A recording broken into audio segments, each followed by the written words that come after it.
উদয়পুরে পুলিশ কর্তার এসকর্ট গাড়ির ধাক্কায় দুর্ঘটনা, ৩ জন আহত। ঘটনায় ছড়িয়েছে নানান বিভ্রান্তি। মুখ্যমন্ত্রীর গাড়ি নয় জানিয়েছেন জেলার এসপি।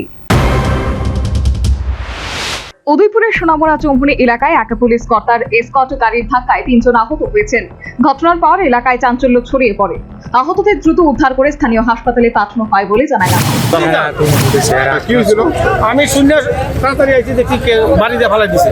এরপরে যখন ড্রাইভারের মারতো ধরছে, আমি ধরছি টাইনে এমন ভাবে টান দিছে, ৩-৪ জন আরো উইন্ডেড হয়ে গেল। আমার এই জায়গার রক্ত খুন খুন মানে এসকর্ট গাড়ি আছে, এসকর্টের তারা আছে, তারা গেছে ড্রাইভার গেছে, এত স্পিডে গেছে ড্রাইভার কেউ মারছে না। ড্রাইভারের মার দিতে করছিল, বাসে দাম গেছি, বাসে দাম আবার রমুসুমনি যে আমরা একটু সময় রমুসুমনি আরো দুজন বাড়ি। ঘটনাকে ঘিরে প্রথমে নানা বিভ্রান্তি তৈরি হয়, কারণ দুর্ঘটনার কিছুক্ষণ আগে একই রাস্তা দিয়ে আগরতলার উদ্দেশ্যে ফিরছিলেন মুখ্যমন্ত্রী। সেই কারণে একাংশের মধ্যে মুখ্যমন্ত্রী এসকর্ট গাড়ি দুর্ঘটনার সঙ্গে জড়িত বলে গুজব ছড়িয়ে পড়ে। পরে বিষয়টি স্পষ্ট করেন গোমতী জেলার পুলিশ সুপার কিরণ কুমার কি।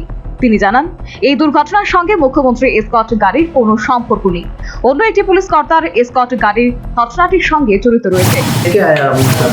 में तो ऐसा नहीं लग रहा है, फिर भी हम लोग मेडिकल अभी लेके जा रहे हैं, उनका अल्कोहल टेस्ट भी करेंगे। अगर ऐसा है तो स्ट्रिक्ट लीगल एक्शन है।